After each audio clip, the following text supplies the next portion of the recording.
Hey, good evening, y'all, and happy Sabbath for those that celebrate it. We are in Joshua chapter 14, and this is about the land division west of the Jordan.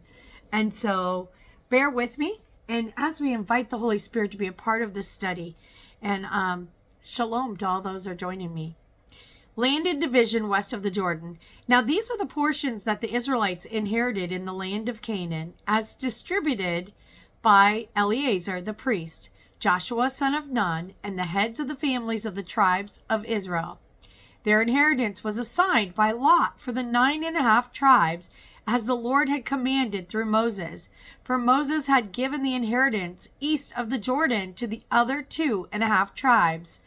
But he granted no inheritance among them to the Levites. The descendants of Joseph became 2 tribes, Manasseh and Ephraim. And no portion of the land was given to the Levites, except for the cities in which to live, along with pasture lands for their flocks and their herds. So the Israelites did as the Lord had commanded Moses, and they divided the land. Caleb requests Hebron. Then the sons of Judah approached Joshua at Gilgal, and Caleb, son of Jephunneh, the Kenizzite, said to him, "You know what the Lord said to Moses, the man of God, at Kadesh Barnea, about you and me. I was 40 years old when Moses, the servant of the Lord, sent me from Kadesh Barnea to spy out the land, and I brought back to him an honest report. Although my brothers who went with me made the hearts of the people melt with fear, I remained loyal to the Lord my God.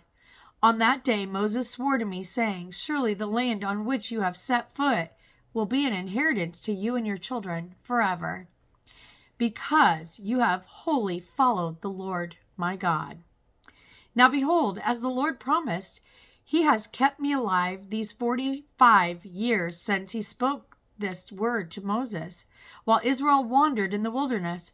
So here I am today, 85 years old, still as strong today as I was the day that Moses sent me out.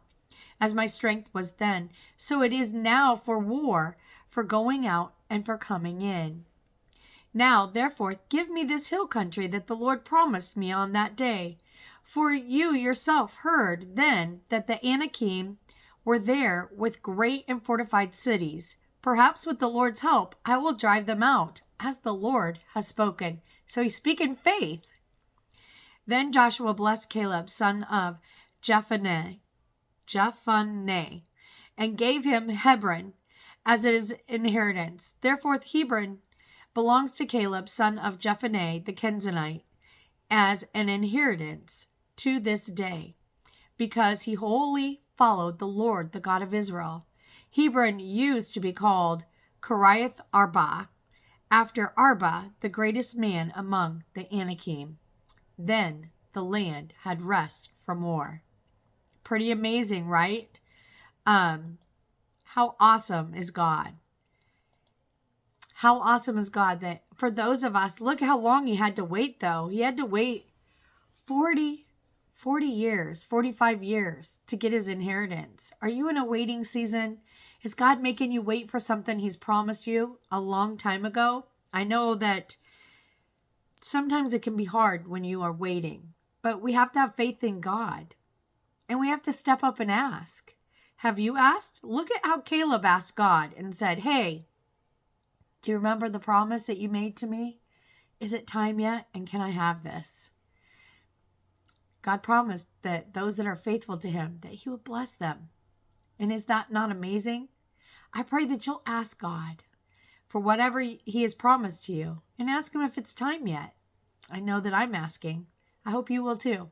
I pray you have a blessed night. Shalom.